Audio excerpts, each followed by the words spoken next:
O tema desse encontro é interessante, essa reunião de vocês, esse acampamento de vocês, é interessante para resumir o que de fato é a vida cristã: mais de Deus e menos de mim. Isso só faz sentido se você se converter de verdade, se você nascer de novo, se você tiver uma experiência espiritual com Deus.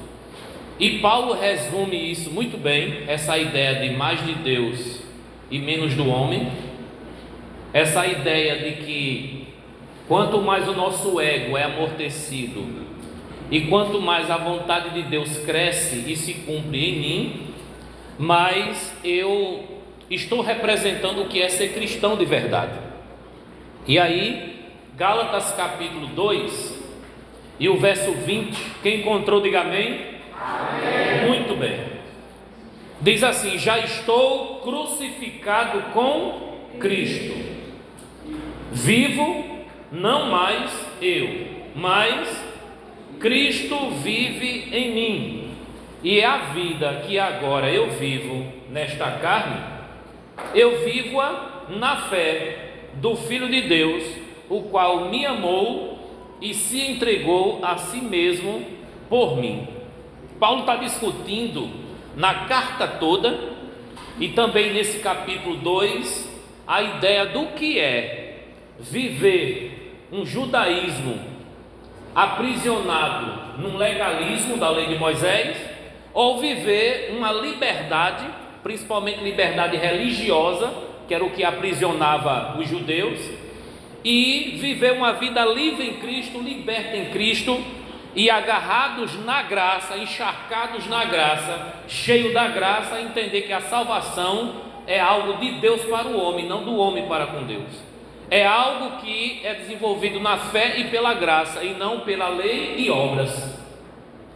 E ele, usando a metáfora de que Jesus morreu numa cruz, ele disse que Paulo também, Gil também, você também deve entender que a vida cristã é uma crucificação, é uma mortificação, uma mortificação lenta de uma pessoa para poder outra viver. Então, quanto mais eu morro, mais Cristo vive. Quanto mais eu dou ênfase ao meu ego e minha vontade, menos Cristo de mim. Quem está entendendo, diga amém. Amém. Eu já estou crucificado com Cristo, é uma decisão. Eu já estou abrindo mão do meu ego, do meu eu, para que Cristo seja mais evidente de mim, é uma decisão. E essa decisão não é um empurrão, não é nada forçado do pai, da mãe, não é uma pressão psicológica de um líder, pastor ou padre, não é uma pressão de um pregador, pressão psicológica para que você levante a mão e diga se entregue.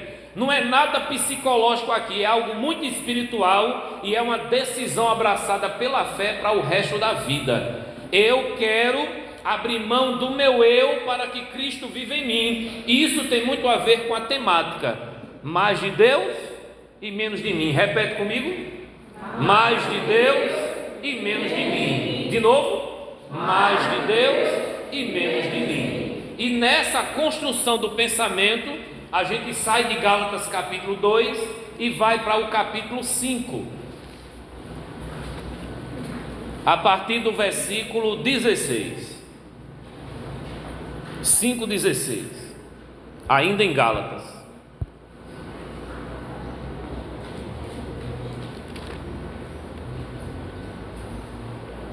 Capítulo 5, versículo 16.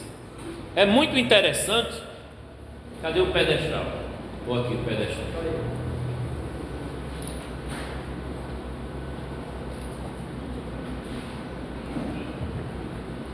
É só para simbolizar aqui uma estaca. Aumenta mais um pouquinho, deixa ele bem alto aqui, como uma estaca, pronto. Aí, tá bom, ajudou. Não foi leve como esta, mas Jesus carregou uma estaca enquanto ele caminhava pela via dolorosa. A vontade que dava enquanto apanhava, enquanto as pessoas zombavam, era de desistir daquela caminhada. E ele não estava caminhando para um lugar maravilhoso, ele estava caminhando para o lugar da caveira, ele estava caminhando para o lugar da morte, ele estava caminhando para o monte da crucificação, ele estava caminhando para a sua mutilação. E uma vez que Jesus, ele carregava uma estaca para nela morrer, isso aqui representa muito a ideia de menos do eu e mais de Deus. Isso aqui apresenta muito.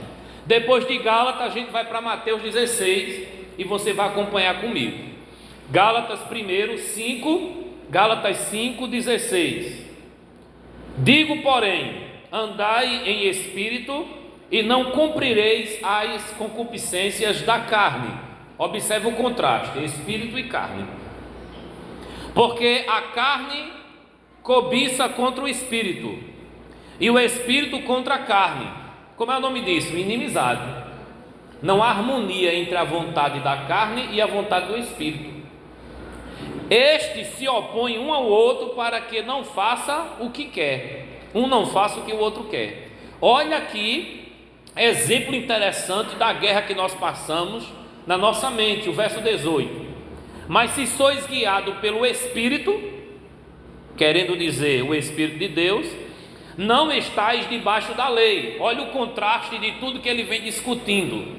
Quem é do Espírito, quem nasceu do Espírito, quem segue o Espírito, quem foi convertido pelo Espírito de Deus, logo não depende das obras da lei para ser recebido por Deus, nem para agradar a Deus. Olha o 19. Porque as obras da carne são manifestas. Ele vai explicar porque que a carne não tem nada a ver com o Espírito. E aí ele vai descrever erros, pecados, práticas que estão relacionadas com a natureza humana, algo natural, mas não é porque é natural que é certo. E aí ele vai falar de prostituição, impureza, lascívia, que são os pecados da sexualidade. Ele vai falar sobre idolatria e feitiçaria, que são os pecados da religiosidade ou da espiritualidade. Existe uma forma certa de ser espiritual, existe uma forma errada. Ele também está falando aqui de inimizade, porfia, emulação, ira, peleja, dissensão e heresia. Invejas e homicídios são os pecados do relacionamento, da convivência. E por fim, bebedice e glutonaria, que são os pecados da alimentação. E ele vai colocar assim, de forma geral, e coisas semelhantes a estas, quer dizer, dentro da sexualidade, da religiosidade, do relacionamento e da alimentação, tudo que pode dar prazer e satisfação ao homem, existe algo promovido pela carne, para agradar esta carne, que ele aqui está usando a palavra concupiscência, que em outra Bíblia você vai encontrar aí desejo pecaminoso, né? O desejo carnal. Essa palavra concupiscência está relacionada a um desejo promovido pela desobediência, pela carnalidade, um desejo que não tem espiritualidade. Aí ele vai dizer coisa semelhante a esta, acerca das quais vos declaro, como antes já havia dito, que os que cometem tais coisas não herdarão o reino de Deus. O reino de Deus se referindo ao reino dos céus, se referindo à eternidade, à morada no paraíso com Deus. Então a vida prática e constante da carnalidade vai desaguar, vai resultar em uma vida fora do reino. Quem está fora do reino, diga amém. Não é porque eu falei alto que vai lhe estimular a dizer amém. Porque às vezes a pessoa fala amém, a pessoa vai no impulso. Muito bem, o povo aqui vigia, viu, pastor? Glória a Deus. Glória a Deus. A gente vai lá para Apocalipse no capítulo 21 e no capítulo 22, não precisa ir, mas imaginando indo para lá, a gente vai encontrar uma lista daqueles que ficarão de fora daquele momento de gozo e glória. A gente vai encontrar o 21, verso 8 e o 22, verso 15, uma descrição daqueles que ficarão de fora daqueles que não entrarão no reino da glória do Cordeiro. E aqueles que ficarão de fora tem muito a ver com o que as obras da carne promovem, de tal forma que a gente vai encontrar dois tipos de crente, um carnal e um espiritual, um que tem mais de si e o outro que tem mais de Deus, um que está sendo promovido pelo ego, pelo eu. O eu tem quantas letras? O eu tem quantas letras? 2. E Deus? 4. Percebe que na palavra Deus também tem o eu? Mas não serve. O que é que falta do eu para virar Deus? Tem que colocar um Deus, um D e um S. E aí no nosso coração, se tivesse uma cadeirinha lá, cadê a cadeira? Pega aqui, cadeirinha aqui. Se no nosso coração tivesse uma cadeira, nessa cadeira só pode sentar duas pessoas, ou eu, mais de mim, ou Deus, mais de Deus. E aí o tempo todo você vai ficar olhando para essa cadeira, para dentro de você, e você vai tentar observar se no dia a dia, quem é que age mais e comanda mais a sua vida. É o 2 ou 4? 2, eu. 4, Deus. Se as 4 letrinhas dominam a tua vida, quem está sentado na cadeira desse coração, governando a tua vida, é o Deus Todo-Poderoso, que em espírito e em verdade vai dirigindo e conduzindo a tua vida para o céu. Mas se na tua vida tiver o eu, você vai cantar como crente, você vai carregar a Bíblia como crente, você vai tocar como crente, vai brincar como crente, vai para a igreja como se fosse crente, você vai dizer a paz do Senhor, aleluia e glória a Deus como crente, mas quem está governando ainda é o eu, você não nasceu de novo. De tal forma que quando eu estiver lá, jamais a minha vida vai ter mais de Deus. Quando Deus estiver lá, jamais a minha vida vai ter mais do eu. De tal forma que não tem meio termo. Ou é Deus ou é o eu. Quem está entendendo, diga eita. Eita! É forte. Paulo ele vai usar em Gálatas mais uma vez a ideia da cruz. Gálatas 5:24. Quem lê aí para mim? 5:24. Fica de pé e lê bem alto.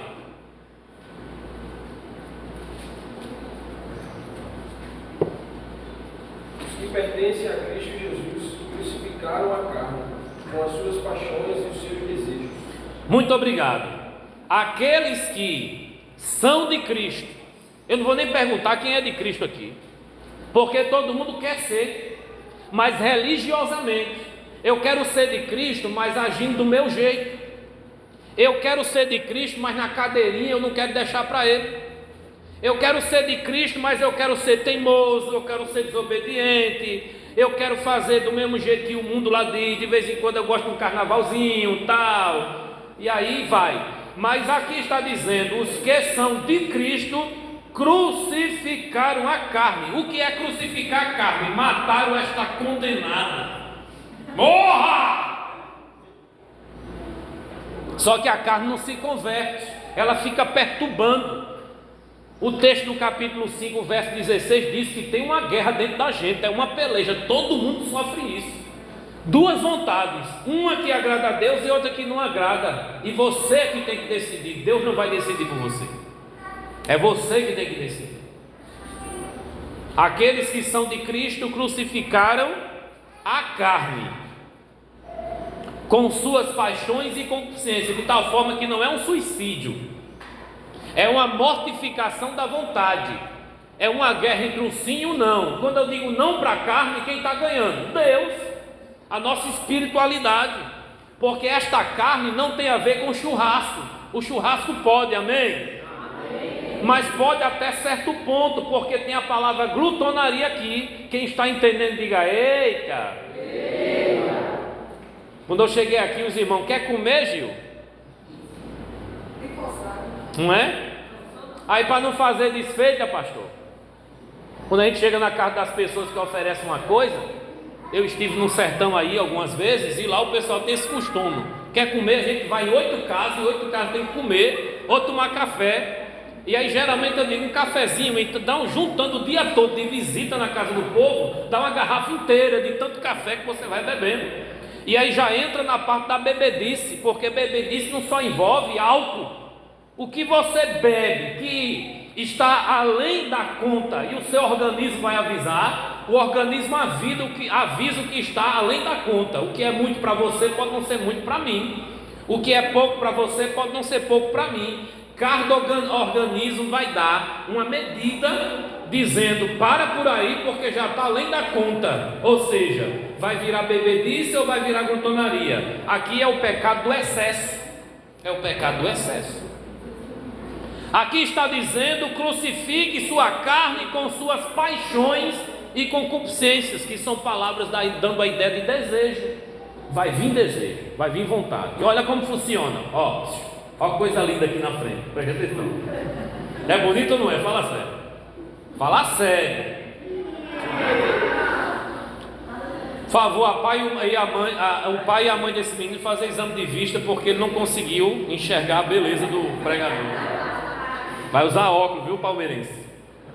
Olha, você vai perceber nessa questão da paixão e nessa questão da concupiscência, mas basicamente é assim: vem um pensamento, está lá na mente o pensamento.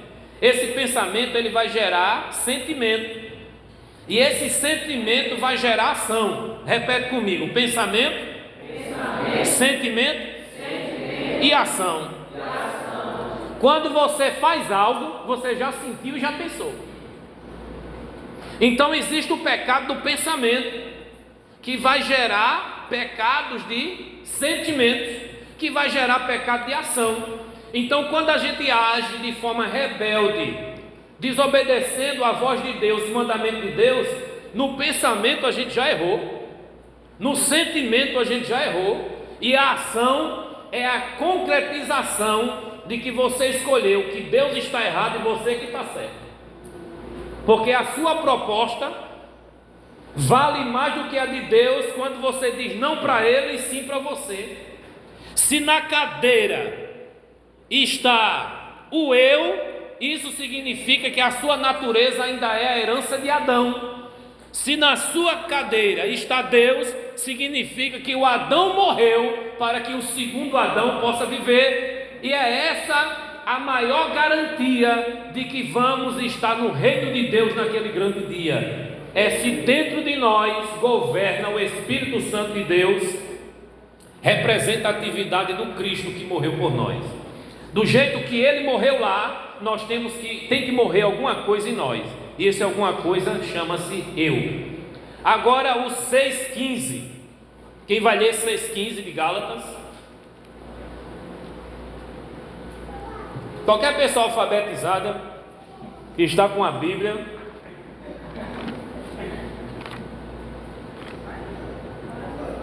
pode ser gaguejando mesmo, não tem problema não.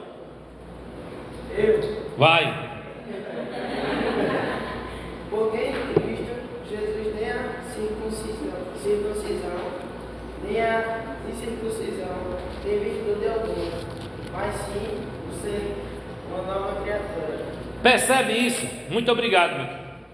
Em Cristo Jesus não é a religiosidade, não é o judaísmo ou o cristianismo, não é a circuncisão nem a incircuncisão que vale mais. O que vale mais é se por dentro tudo se renovou.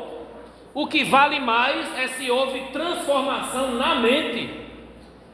Se tua mente não mudar, você é um fracassado, você é um condenado, porque Romanos 8, versículo 1, vai dizer que nenhuma condenação há para os que estão em Cristo Jesus, que não andam segundo a carne, mas andam segundo o Espírito. E o verso 8 do capítulo 8 ainda diz: os que estão na carne não podem agradar a Deus. De tal forma que o que você está fazendo, mesmo que seja para Deus, mesmo que pareça ser uma coisa boa, mas se está sendo promovido por algo carnal, Deus não recebe, porque o que é promovido pela carne contamina aquilo até que é bom. Isso é muito importante. Por isso que não pode haver inveja, não pode haver facções, divisões, contendas, rixas, Não pode haver sentimento carnal naquilo que oferecemos a Deus. Até nossa oferta, a Bíblia diz, se tiver um problema com o irmão, a oferta é contaminada. Eu estou usando minhas palavras, mas ele está dizendo, antes de oferecer a oferta, se reconcilia com teu irmão, para depois ofertar. Observe que primeiro Deus recebe você, para depois Deus receber a sua oferta. Agora, qual foi o outro texto que eu disse que ia ler? Qual foi, Mateus? 16. Qual foi o verso? 24. 16, 24. Eu costumo, no seminário, quando eu estou ministrando as aulas lá, ensinar os irmãos a fazer pergunta ao texto quando está lendo. E a primeira pergunta é: quem está falando? A segunda pergunta é: para quem está falando? E a terceira pergunta é: o que foi falado de fato? Então essas três perguntinhas: quem está falando, para quem está falando e o que está sendo ensinado, o que está dizendo. Mateus 16, 24 é uma sugestão até para a temática desse nosso momento aqui: mais de Deus e menos de mim. Então disse Jesus aos seus discípulos. É Jesus dizendo e é dizendo para discípulo. Discípulo é o que? Seguidor. Todo mestre tinha seus alunos. Jesus era mestre e tinha os seus alunos. Esses alunos são chamados de discípulo. Está seguindo a Jesus para aprender com ele, para ser igual a ele. Essa é a temática do discipulado. E ele disse para os seus alunos, para os seus seguidores: se alguém, tem alguém aí, diga amém. Amém. Se alguém quiser vir após mim, ou seja, quer me seguir, qual é a proposta, a única proposta que ele tem? Negue-se a si mesmo. É uma redundância, negue-se já é a si mesmo. Negue-se, tome sua cruz e siga-me. Então o siga-me não é de todo jeito, tem que ter um não e uma decisão sacrificial, tomar a cruz. Agora vamos para a ideia da cruz. Leve, talvez daria para eu sair daqui com isso até Tibiri, daria, mas eu não me recordo a quilometragem, a distância que Jesus percorreu quando foi dado o toque de largada. Vai, mas muita gritaria, a passos lentos. Se ele tivesse andado 1 quilômetro, isso se transformaria em 5 ou 10 de tanto peso, de tanta chicotada, de tanta zombaria. Havia uma pressão psicológica? Sim. Havia uma agressão física cruel? Sim.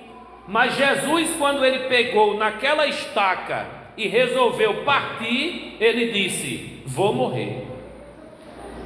E olha o que Jesus está dizendo, preste atenção: você deve tomar sobre si a sua cruz. Coloca a estaca e segue para a morte. Esse é o convite da conversão. E o que é que vai morrer aqui? É o seu corpo ou o seu eu? Jesus está convidando você para se matar fisicamente ou para mortificar a carne, mortificar o eu, suas vontades pecaminosas. Essa última opção. Então Jesus está dizendo: essa cadeira aí, mate quem está nela, porque não dá para 2 centavos, só um, ou eu ou Deus. Crucificar é basicamente caminhar para a morte. E a minha vida, a sua vida, é uma morte constante. Todo dia matamos um leão que não está na floresta, está dentro de nós. Tem gente que mata cobra, que tem gente, pastor, que tem veneno, viu? Tem uns veneninhos, então tem que matar cobra. Já tem gente que tem que derrubar gigantes, porque o eu está tão grande, o eu comanda tanto a vida que está sentindo um Deus. E aí, nesse fato, tem que vir para Mateus 16, 24, e o convite é: diga não a si mesmo. Você tem que apontar para a testa e dizer: não, meu amigo, não. Vamos fazer essa experiência? Aponta o dedinho para a testa. Aponta o dedinho para a testa. Diga não. Não. Diga não, viu? Não, viu? A gente tem que aprender a fazer isso. Eu lembro que no primeiro ano que eu me converti, foi na década de 90. Alguns aqui não eram nascidos, outros já eram. Na década de 90, quando eu me converti, eu prefiro dizer, quando Jesus me converteu, quando eu me decidi, eu percebi que tinha umas coisas na minha cabeça que eu não queria que tivesse. Eu queria que saísse, mas não saía. Aí eu entrava no quarto, fechava a porta, como diz Mateus 6, que a gente deve fechar a porta e orar. E eu demorava ali. Imagina a cena, eu ajoelhado com a mão aqui, ainda tinha cabelo, pastor. O pastor me conheceu, eu tinha cabelo. Tinha. A irmã Josefa, eu tinha cabelo? Não lembra. Tinha mais não? Não sabe, não lembra. Mas eu tinha. E aí eu colocava a mão e ficava dizendo assim: sai, e o pensamento não saía. Aí o cabelo saiu, foi. Eu nem notei isso. É porque esse sai não é para pensamento. O sentimento vai estar lá, o pensamento vai estar lá. Eu tenho que usar essa palavra sai como não. É a renúncia, é a negação. Eu tenho que procurar sair daquele ambiente, eu procurar ocupar minha cabeça com outra coisa, até que aquilo deixe de fazer efeito em mim.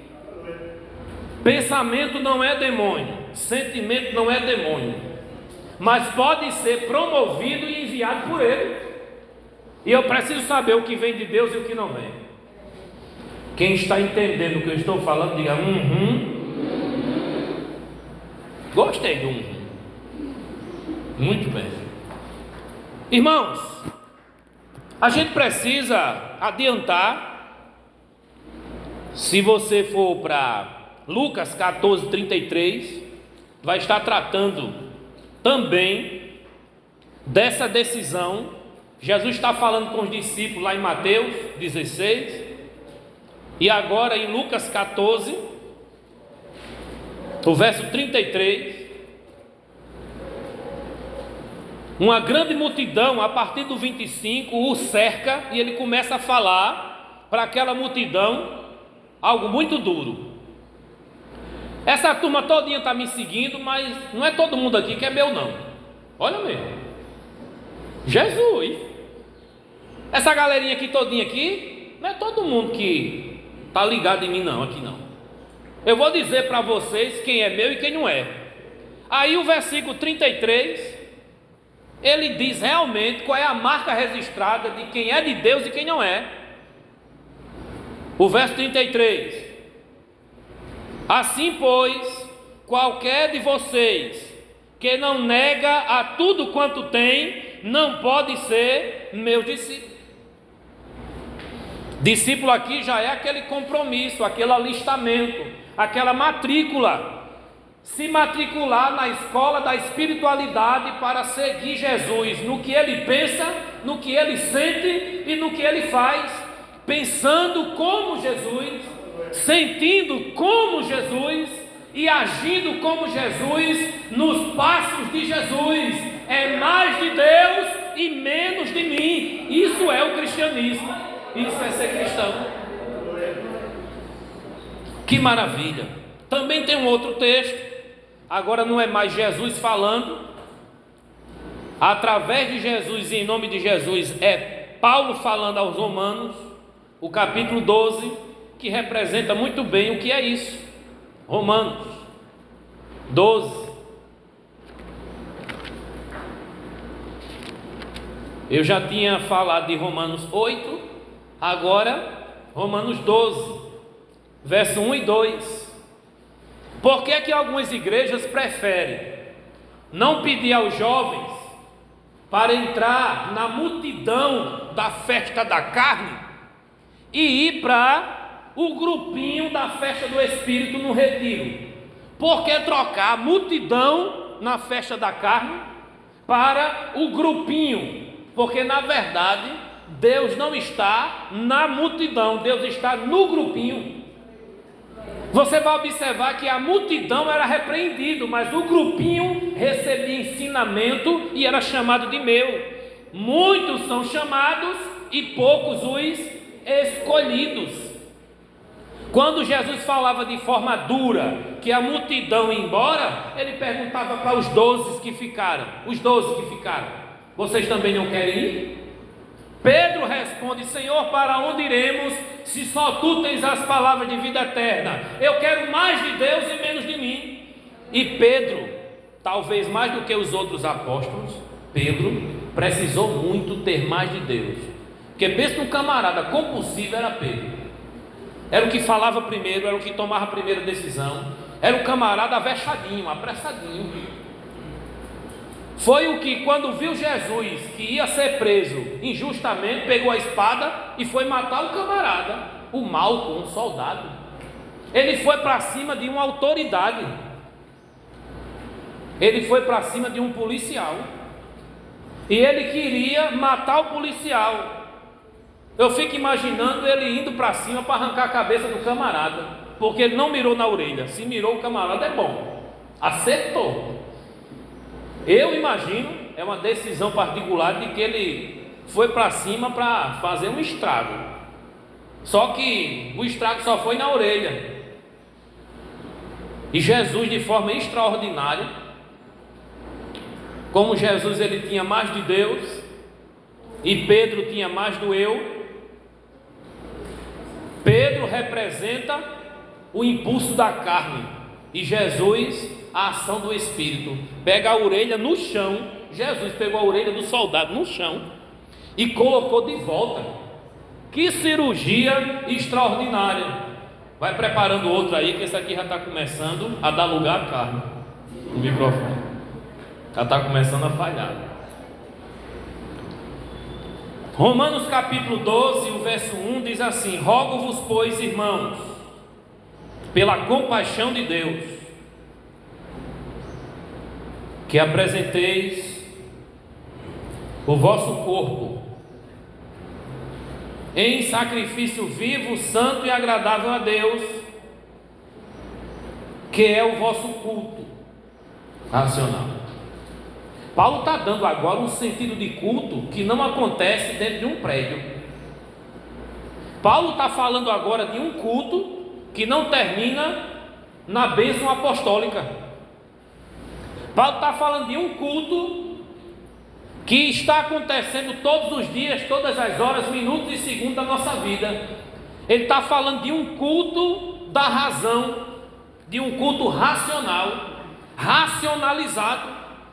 Ele está falando do culto no campo da mente, que só vai acontecer quando na cadeira Deus sentar. Só vai acontecer quando esse eu morrer. Esse culto só vai acontecer quando, movido pela compaixão de Deus, você resolve dizer não para o eu e sim para Deus. Todos os dias, em forma de sacrifício. A palavra sacrifício não é coisa do Novo Testamento, é coisa do Velho. Você percebe que no Novo Testamento, o que é pedido para as pessoas fazerem para receber perdão não é pegar um animal e matar ele.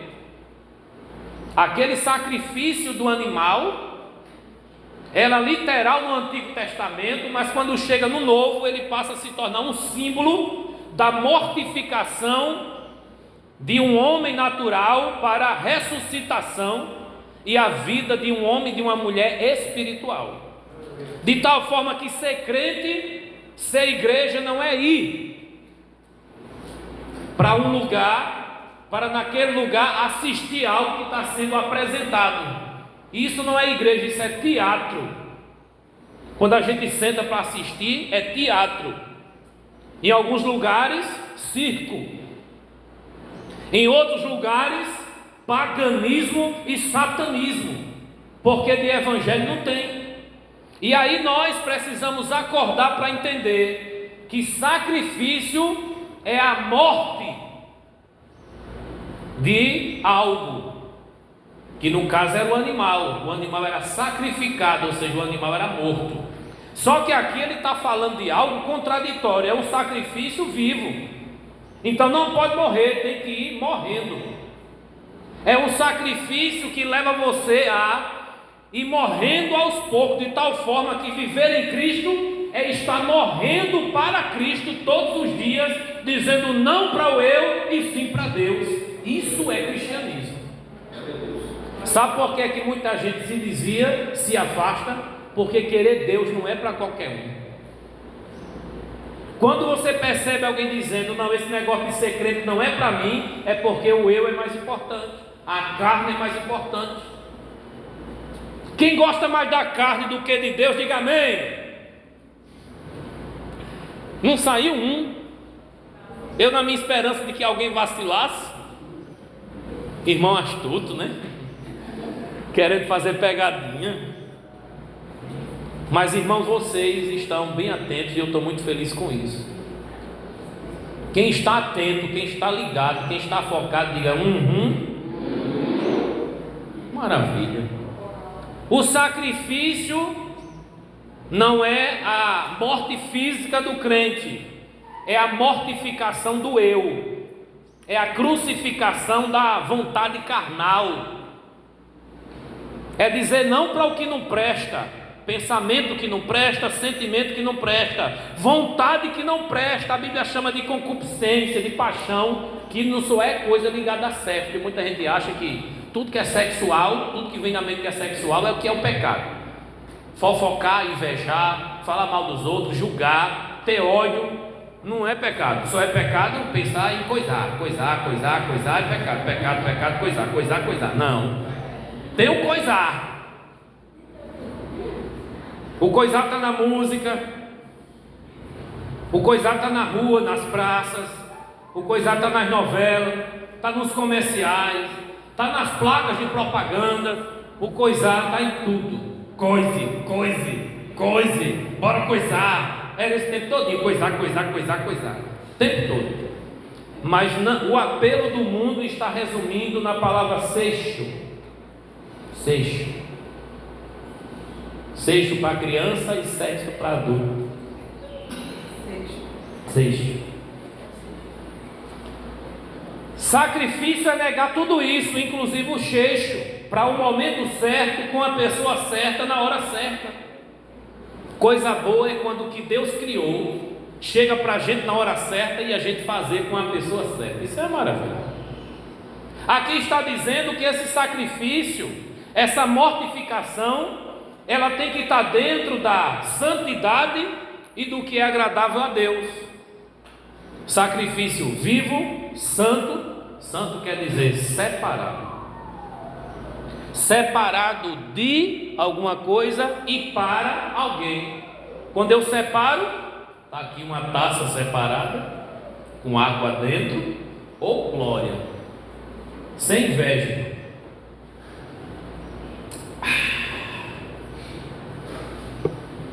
Isso já é um pecado iniciar para provocar você. Dentro de mim já é um pecado, que eu estou provocando um sentimento negativo. O que eu estou fazendo para provocar você já é um pecado que habita em mim, tem que ir embora. Sai! Mas não sai, só sai dizendo não, eu não quero, não faço mais. E aí, isso aqui foi separado por alguém para mim, para o meu uso exclusivo. Assim é teu corpo, assim é tua vida. Se você disse sim para Cristo, o seu corpo e sua vida é separado para Ele e separado de algo. E aí é onde a gente vai ver no versículo 2: e não vos conformeis com este mundo. O verbo aqui dá a ideia de não se amoldar, não se enturmar, não andar paralelo, não se enquadrar. Então não vá se enquadrar ou viver de acordo com o mundo, mas transformai-vos por dentro, quer dizer, pela renovação do vosso entendimento, para que experimenteis o que? A boa, agradável e perfeita vontade de Deus. Está esperando a vontade de Deus na sua vida? Está disposto a enfrentar a vontade de Deus na sua vida? diga não para o mundo, diga não para a carne, chuta na cara do cão e diga sim para Deus, e vamos viver essa espiritualidade. Muita coisa nessa vida vai acontecer, vai doer, vai ser difícil enfrentar, mas se Deus permitiu, foi a vontade boa, agradável e perfeita dele. Você vai ter que encarar, porque nessa vida a gente não vai ter plenitude e glória.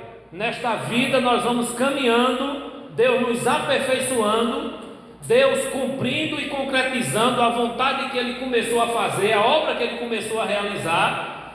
Mas quando chegar na glória, tudo vai ser pleno, tudo vai ser extraordinário, e lá com certeza será bem melhor, e a gente vai poder cantar: valeu a pena esperar, valeu a pena confiar, foi maravilhoso estar ali.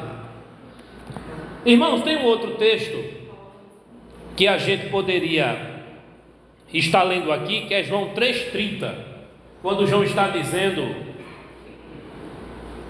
é necessário que ele cresça e que eu diminua. Mas João, os teus discípulos estão diminuindo e os discípulos de Jesus estão aumentando. A multidão está procurando mais Jesus do que você. Jesus aparece mais e você aparece menos. Olha, está tendo mais de Jesus e menos de você. Aí João, está tudo certo, é necessário que tenha mais de Cristo e menos de mim. Olha como é interessante entender a Bíblia nessa perspectiva. Aqueles que tinham mais de Deus realizaram coisas para Deus. Aqueles que tinham mais de si realizaram coisas para si. Olhe para mim o que eu vou dizer. Existe o pastor e o pastel. O pastor é aquele que Deus chamou, separou para fazer a obra. E o pastel é aquele que quer ser pastor, mas não vale um pastel. Porque ele tem gravata, ele tem terno, ele tem Bíblia, ele tem microfone, ele fala bonito, fala até engraçado talvez, ele pode até ter cabelo, que é um destaque muito importante. De cabelo bonito, olhe lá, né, Gilberto? Falar em cabelo bonito, tem Gilberto aí. Nem que seja pela fé, não é? Eu estou vendo assim, tipo o Sansão daqui. É profundo. Irmãos, se a gente for pegar a vida cristã, ela é uma vida em Cristo e para Cristo. Primeiro eu vou nascer de novo, passar pela conversão, estou em Cristo. E agora eu vou passar pela santificação, um processo de obediência constante, de uma mortificação do eu. Preste atenção. Agora eu estarei vivendo para Cristo. Primeiro eu tenho que estar em Cristo para depois viver para Cristo. O resultado disso tem que ser uma mudança no meu interior, para ter e querer mais de Deus e menos de mim. Porque uma pessoa que não nasceu de novo, ela não vai querer mais de Deus o tempo todo. Vai chegar o momento em que ela vai abandonar a cruz e ir embora. Vai chegar o momento que vai abandonar o cajado e ir embora, vai dizer não a Deus, vai colocar defeito em pastor, defeito em igreja, defeito em irmão, para poder justificar o seu vou embora. Aquele filho pródigo que não quer o pai, não quer o irmão, não quer a fazenda do pai, mas quer o dinheiro para gastar e esbanjar, até o ponto de descer tão profundo e tão longe, até encontrar porcos. E quando encontra porcos, vai cuidar de porcos, comer com os porcos, até entender que de volta para casa é melhor. É assim que funciona. Irmãos, se Adão e Eva tivessem mais de Deus, não teria escolhido a desobediência. Lembra de Adão e Eva? Estava tudo maravilhoso,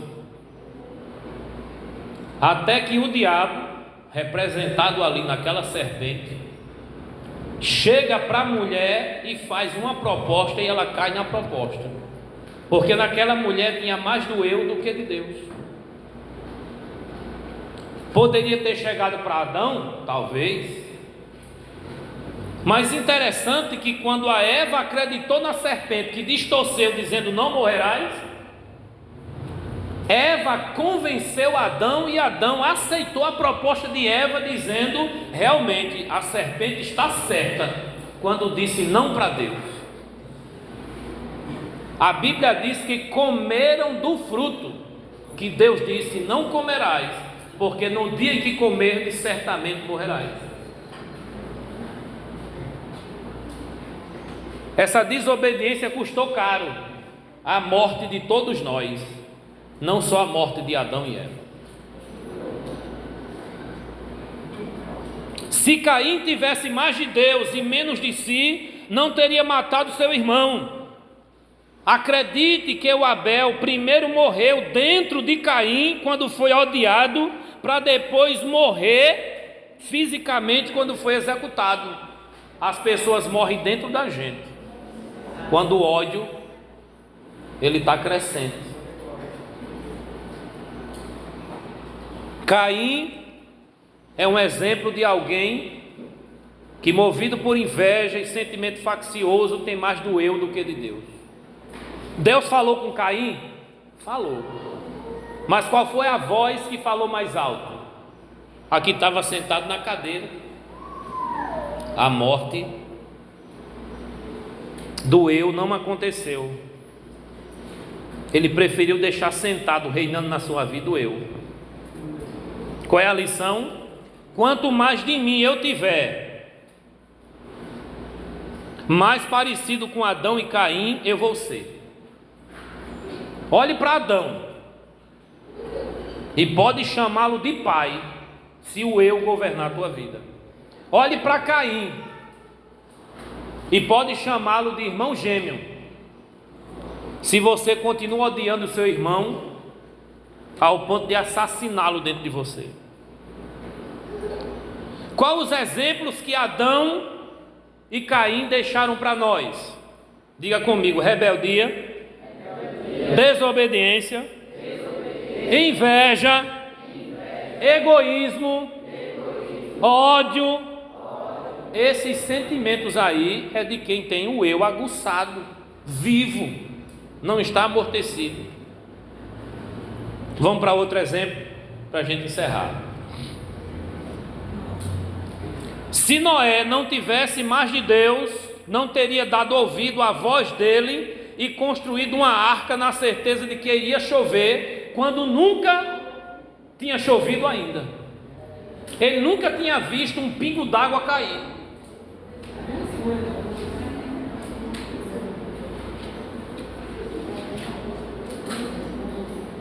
Se Noé não tivesse mais de Deus, o que seria daquela geração? Porque no capítulo 6 de Gênesis, nós vamos encontrar, no capítulo 6, Deus descrevendo o seu arrependimento por causa de uma geração má que se inclina para o que é mal, uma geração cheia do eu. Quanto mais de Deus eu tiver, mais parecido com Noé eu serei. Se Abraão não tivesse mais de Deus, não teria deixado sua terra, sua família, para seguir o chamado de Deus. Ele deixou propriedades, ele deixou família, para poder seguir um chamado de Deus, para ir para uma terra, e essa terra ele nem sabia onde era ainda. Quanto mais de Deus eu tiver, mais parecido com Abraão eu serei. E o que é que a gente aprende? Olhe para cá. Ei, olhe para cá. O que é que eu aprendo com Noé e o que é que eu aprendo com Abraão? O que é que eu aprendo com Adão e o que é que eu aprendo com Caim? São exemplos de pessoas que foram cheias do eu e cheias de Deus. O que é que eu aprendo com Noé e Abraão? Repete comigo: confiança, fidelidade, renúncia e perseverança. Então observa que estão no mesmo livro, debaixo de um mesmo Deus, Mas uns Deus está do lado de fora e outro Deus está do lado de dentro. Uns têm uma cadeira ocupada por Deus e outros ocupados pelo eu. Olha o resultado de Adão, mais de si. Olha o resultado de Caim, mais de si. E Deus permite tantos exemplos na Bíblia para que a gente não siga o mau exemplo. Deus não esconde os erros dos homens no passado, das mulheres no passado. Olhe para Abraão, olhe para Noé, exemplo de confiança, de fidelidade, de renúncia, de perseverança. Tem outros que a gente poderia citar aqui, mas teremos um desafio daqui a pouco. Deixa eu ver aqui a hora. Vai dar 11.